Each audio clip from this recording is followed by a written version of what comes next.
Intermittent fasting isn't the same for everybody, especially not for women. So in today's video, we'll focus specifically on how women can practice IF safely. Now, I have a lot to say about the topic, but let's be honest, I have no personal experience and hence no clue of what a woman's body goes through in a month.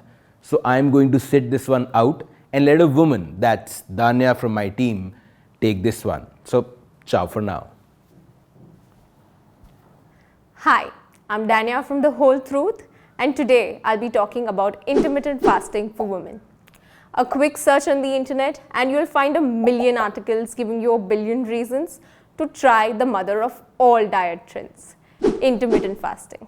And many of these articles are backed up by positive research that confirms the many benefits of intermittent fasting.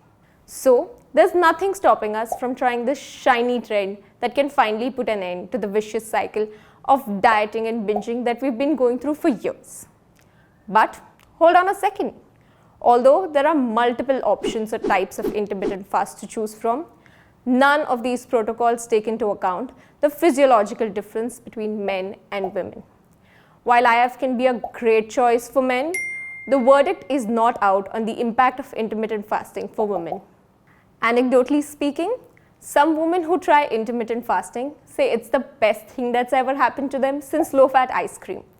But sadly, others report problems include binge eating, slowed metabolism, lost periods, and early onset menopause. So, can IF actually be harmful to the health of women? And is there someone who shouldn't try IF?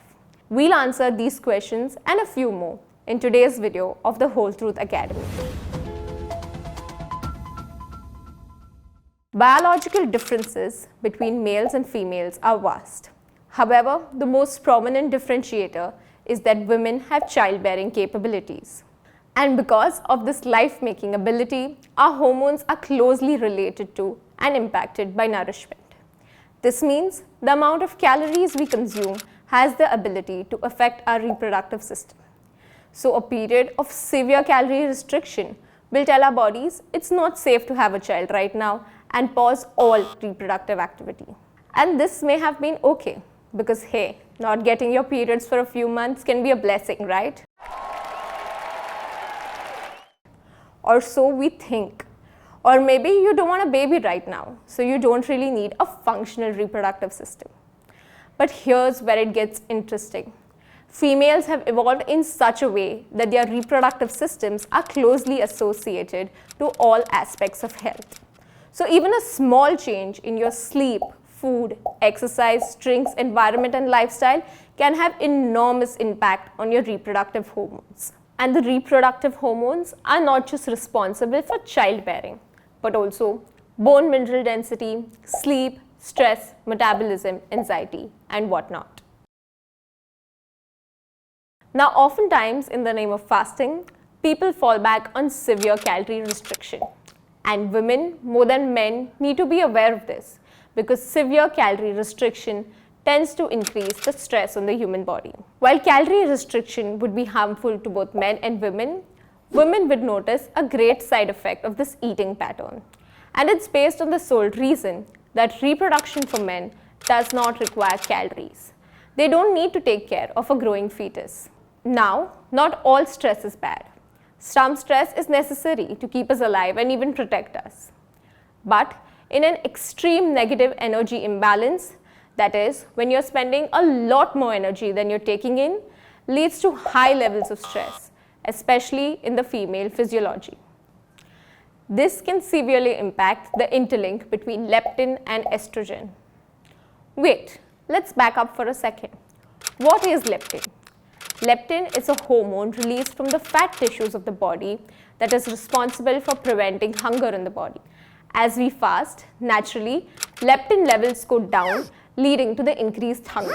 Since women biologically tend to have more fat, they happen to be more sensitive to changes in leptin levels. Leptin is the marker of energy stores, and when the body notices chronologically low leptin levels, estrogen levels fall down. Not only does estrogen mimic leptin, but the feedback mechanism tells your brain that this individual does not have enough energy, which means you're not consuming enough calories and it isn't a good time for reproduction.